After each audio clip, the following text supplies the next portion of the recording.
안녕하세요, 여러분. 오늘부터 저와 함께 같이 국어를 배워보도록 하겠습니다. 처음으로 배우는 시는 별국이라는 시입니다. 자, 그러면 우리 시를 한번 읽어봅시다. 가난한 어머니는 항상 멀독국을 끓이셨다.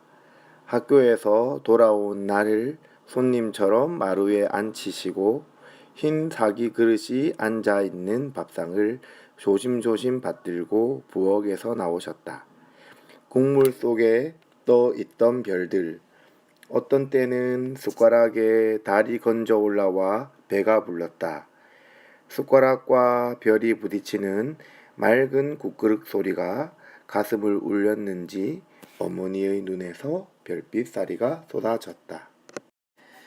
시에서 제일 먼저 우리가 신경 써야 될 것은 시를 둘러싸고 있는 객관적인 상황을 파악하는 것입니다. 1년을 먼저 봅시다. 가난한 어머니는 항상 멀독국을 끓이셨다라고 나옵니다. 먼저 가난하다라고 나오지 않습니까? 가난하다. 시인을 둘러싸고 있는 객관적인 상황이 가난하다라고 되어 있습니다. 그렇다 보니까 뭐가 나옵니까? 멀독국이라는 게 나오죠. 멀독국. 예. 멀독국은 뭘까요? 예. 멀독국은 건더기가 거의 없는 국물만 가득한 양을 늘리기 위해서 국물만 많은 그런 국을 이야기합니다. 자, 그러면 멀더국 한번 그림 볼까요? 멀더국. 멀더국은 아마 이런 게 멀더국이 아닐까 생각하는데, 자, 이게 바로 멀더국입니다. 멀더국. 예. 정말 봐봐요. 뭐밖에 없습니까? 건더기나 거의 없죠. 예, 국물만 많이 있는 이게 바로 멀더국입니다. 근데 어머니께서 이 멀더국을 끓이셨답니다. 이 멀더국을 이렇게 끓이셨어요. 맛있어 보입니까?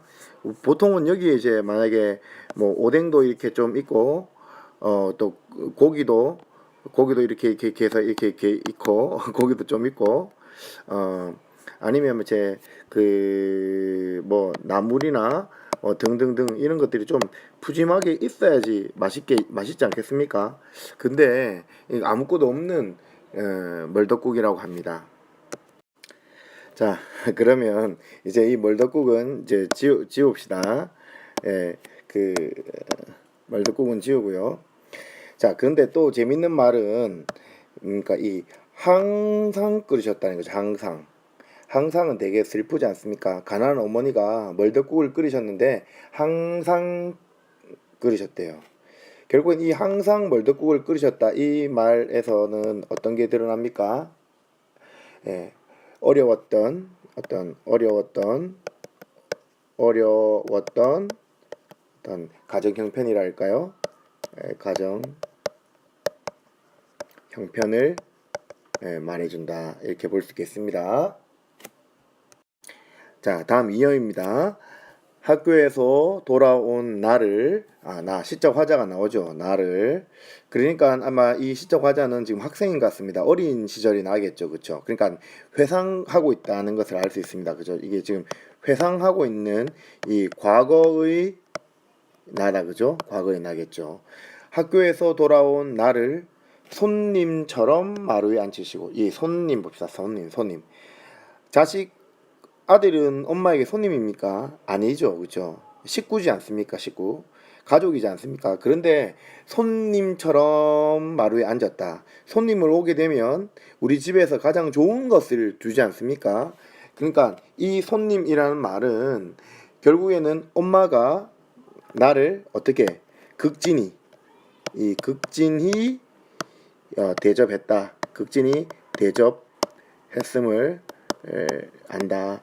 결국엔 엄마가 나를 사랑하셨다. 나를 사랑하셨다는 것을 알 수 있습니다. 자, 다음은 3년입니다.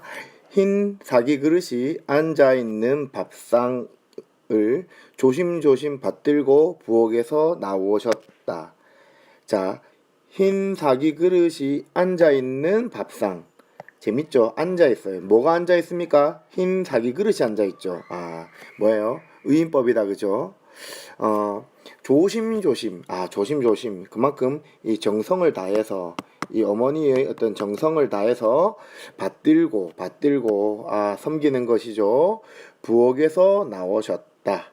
자, 우리 2년과 3년을 보게 되면 결국 여기서 이야기하고 있는 것은 엄마가 어떻게 밥상을 들고 부엌에서 나왔다는, 부엌에서 어떻게 나에게 오셨다는 거죠. 뭘 가지고? 밥상을 가지고.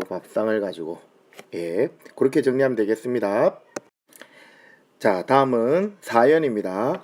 국물 속에 떠 있던 별들. 아, 뭐가 나왔습니까? 예, 별이 나왔어요. 별이 어디 있다고요? 국물 속에 떠 있던 별들. 왜 국물 속에 별이 떠 있게 됩니까? 아, 그래요. 뭐예요? 멀덕국 때문에.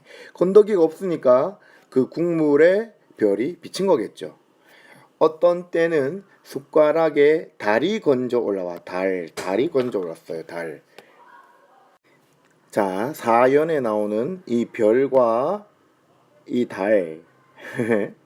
이 별과 이 달은 멀건 국물 속에 하늘의 별과 달이 비치는 것을 표현했겠죠. 자, 이것이 건져 올라와 뭐가 됐다고요? 배가 불렀어요. 배가. 근데 그 멀덕국에 비친 별과 달 이렇게 국물만 먹는데 어떻게 배가 부릅니까? 물배? 아니겠죠, 그렇죠? 근데 왜 시적 화자는 왜 배가 불렀다고 할까요? 예, 그래요. 이 별과 달은 아까 어디에 있다 그랬어요? 그래요. 멀건 국물에 비쳤다고 했죠. 그러니까 가난하지만 이 별과 이 달은 가난하지만 그러나 정성이 가득한 어머니의 사랑이겠죠. 우리 이 어머니의 사랑이다라고 볼 수 있습니다. 그것 때문에 배가 불렀다라고 되어 있죠. 이 어머니의 사랑 때문에 배가 부르게 되었다 이렇게 이야기하고 있습니다. 자, 이제 5년과 6년으로 가봅시다. 숟가락과 별이 부딪히는 맑은 국그릇 소리가 가슴을 울렸는지, 이 가슴, 엄마의 가슴을 울렸는지, 이 어머니의 가슴입니다. 어머니의 가슴을 울렸는지, 어머니의 이 눈에서 뭐가? 별빛사리가 쏟아졌다. 자, 이 별빛사리 중요한 말 같습니다. 왜냐하면 자식을 사랑하는 이 어머니가 흘리는 눈물입니다. 이 어머니의 눈물, 자식을 사랑하는 이 어머니의 이 눈물인데 이 눈물을 아주 멀리 있어서 약하지만 은은하고 아름다운 빛. 그게 바로 별빛 아닙니까? 이 자식을 사랑하는 어머니가 흘리는 눈물을 별빛의 이미지와 결합하여 아름답게 표현했다. 이 별빛은 멀리 있어서 약하지만 아주 아름다운 빛이 아닙니까? 그래서 이 어머니의 눈물을 이 아름다운 별로 승화시켰다라고 볼 수 있습니다. 그래서 이 별빛사리가 중요합니다. 즉 멀덕국을 끓일 수밖에 없었던 어머니의 슬픔을 이 별빛으로 승화시켰다. 이렇게 표현했다라고 정리할 수 있겠습니다. 자, 이제 마지막으로 정리 한번 해봅시다. 자, 이 시에서 가장 중요한 것은 먼저 이 멀덕국이라고 생각해 볼 수 있겠습니다. 이 멀덕국은 가난한 유년 시절을 회상하게 하는 그런 매개체다 이렇게 볼 수 있겠습니다. 그리고 멀덕국을 보면 가난했던 시절이 떠올리게 되겠죠. 그리고 두 번째가 이 시에서 나오는 별과 달입니다. 별과 달만으로도 배가 불렀다라고 하지 않습니까? 가난하지만 정성이 가득한 어머니의 사랑, 이것을 바로 뭘로 표현한다? 별과 달로 표현하고 있다. 그 다음 맨 마지막에 이 별빛살이가 나옵니다. 별빛살이. 별빛살이는 일종의 그 은유법일 수 있겠죠. 원관념은 어머니의 눈물이다. 어머니 눈물.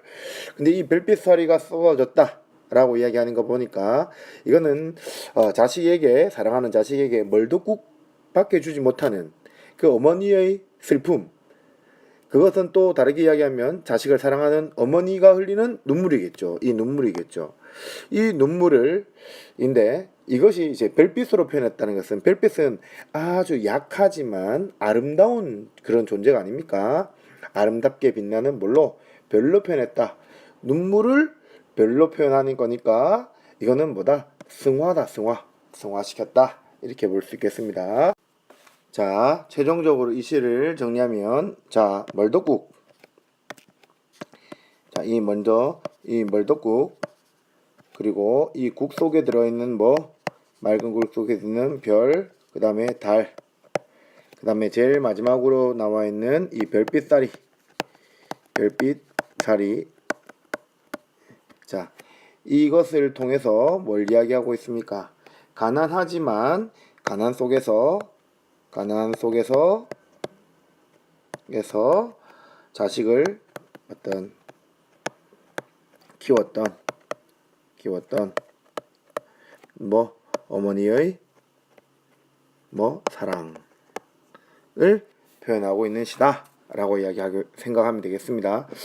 한 가지 더 보탠다면, 자, 우리 별빛의 이미지는 시각적 이미지, 그 다음에 숟가락 소리, 이건 어떤 청각적인 이미지가 사용되었다 라고 볼 수도 있겠습니다. 자, 오늘 공부 여기까지 하겠습니다. 자, 잘했습니다.